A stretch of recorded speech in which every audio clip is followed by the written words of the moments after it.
మా వంతు ప్రయత్నాలు అన్ని చేసామని చెప్పరు కదా. అందుకోసమే ఈ నాయకుల డ్రామాని పసిగడతా ఉన్నాం. ఇవాళ కె చంద్రశేఖరరావు గారిది ఆయనదో కొత్త డ్రామా. కాళేశ్వరం నివేదిక వచ్చింది, కార్ రేసింగ్ ఎంక్వైరీ జరుగుతుంది, ఔటర్ రింగ్ రోడ్ ఎంక్వైరీ జరుగుతా ఉంది, కరెంటు కమిషన్ కథ జరుగుతా ఉంది. ఈ సమయంలో బీసీల రిజర్వేషన్ అనేటువంటిది ఆ బాధ్యతను పిటెకప్పజెప్పి ఏం చేస్తా ఉన్నావు? జూలై 30 తారీఖు 2025 రోజు చిన్నజీఆర్ స్వామిని ప్రధానమంత్రి దగ్గరికి పంపింది హరీష్ రావు గారు.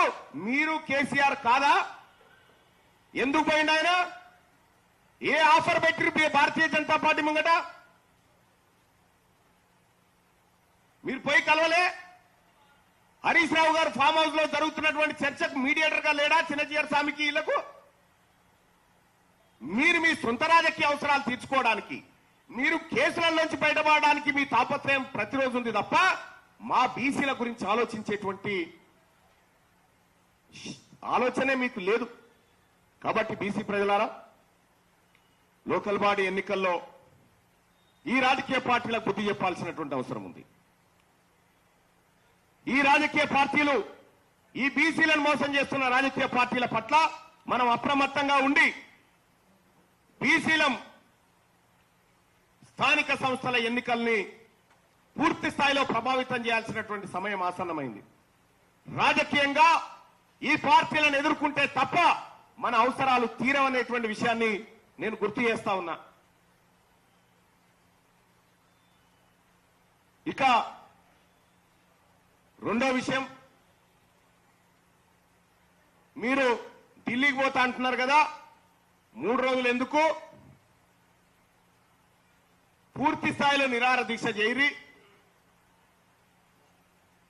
ఇటు రేవంత్ రెడ్డి గారు, అటు రామచంద్రరావు గారు, ఇటు కేసీఆర్ గారు, మీ ముగ్గురు కలిసి నిజంగా బీసీల మీద చిత్తశుద్ధి ఉంటే మీరు ఆమరణ నిరాహార దీక్ష చేయండి 42% రిజర్వేషన్ కోసం.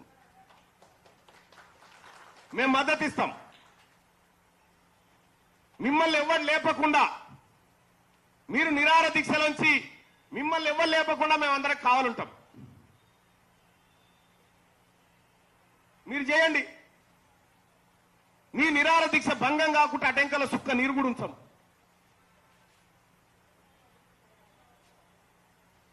బీసీలంటే ఒక రాజకీయ వస్తువుగా ఇన్ని రోజులు ఆడుకుంటొచ్చారు. ఇవాళ తెలంగాణ రాష్ట్రంలో బీసీలమంతా ఒక్క తాటి మీదకి వచ్చినాం కాబట్టే ఇవాళ తెలంగాణ రాష్ట్రంలో చర్చ జరుగుతా ఉంది. ఎప్పుడైతే బీసీలో జరిగినటువంటి అన్యాయాన్ని మేము ఇక్కడ ఒకసారి డేటా ఇక్కడదే ఒకటొకటి ఇగో ఎందుకు బీసీల కొంపలు ఎట్లా మునిగినాయో ఇక చూడ్రి. హెచ్ఎండిఏలో ఈ అగ్రవర్ణాలు పెట్టిన కబ్జాలు 2,08,745 కోట్ల రూపాయల విలువైన భూములు కబ్జా పెట్టిరే అగ్రవర్ణాలు. ఇగో సర్వే నెంబర్లతో సహా డాటా ఇస్తాం, తీసుకోండి. హైదరాబాద్ లో ఉన్నటువంటి కార్పొరేట్ ఆసుపత్రులు మొత్తం అగ్రవర్ణాలే ఉన్నాయి. ఇగో ఆ డాటా ఇస్తాం, తీసుకోండి. ఇక్కడదే మొత్తం విద్యా వ్యాపారాన్ని మలిచి మా బీసీల నోట్లో మట్టి కొడుతున్నటువంటి ఇగో విద్యా వ్యాపారం మొత్తం అప్పర్ క్యాస్ట్ చేతిలోనే ఉంది. ఇగో ఈ డాటా కూడా మీడియా ముందు పెడతా ఉన్నాం. అలాగే మొత్తం బీసీలను ఉద్ధరిస్తున్నా అని చెప్తున్నటువంటి వీళ్ళందరూ కూడా అప్పర్ క్యాస్ట్ వాళ్ళు కూడా నిజంగా బీసీల కోసం పనిచేసినంటే బీసీలు బాగుపడాలి కదా. తెలంగాణ రాష్ట్రంలో 100 మంది రిచెస్ట్ పీపుల్ ఎవరున్నారా అంటే 100 మందిని టాప్ 100 తీస్తే 84వ ప్లేస్ లో ఒక బీసీ ఉన్నాడు. మిగతా వాళ్ళంతా అప్పర్ క్యాస్ట్ లైన్లా. ఇది వాళ్ళదే. జుడిషియరీలో అప్పర్ క్యాస్ట్ వీళ్ళే. సీఎంఓ దగ్గర నుంచి మొదలు పెడితే గ్రామ సర్పంచ్ దాకా అప్పర్ క్యాస్ట్ వాళ్ళ డాటా ఇది వాళ్ళదే. ఇక ఇట్లా అవన్నీ వాళ్ళకి ఇచ్చేయండి. జెడ్పీటీసీల దగ్గర నుంచి మొదలు పెడితే అయ్యా ఎంతమంది జెడ్పీటీసీలు సార్ వీళ్ళు 192 మంది జెడ్పీటీసీలు అప్పర్ క్యాస్ట్ వాళ్ళు ఉన్నారు ఇందులో 70% జెడ్పీటీసీలు అప్పర్ క్యాస్ట్ వాళ్ళు తీసుకున్నారు ఇందులో జనరల్ కోటాలో. ఆ జెడ్పీటీసీలది విత్ ఫోన్ నెంబర్ తో సహా మీ అందరికి ఇస్తా ఉన్నా. సర్పంచ్లకు సంబంధించి బీసీలకు ఏం జరిగిందో ఈ డాటా మీడియా ముంగడ పెడతా ఉన్నాం.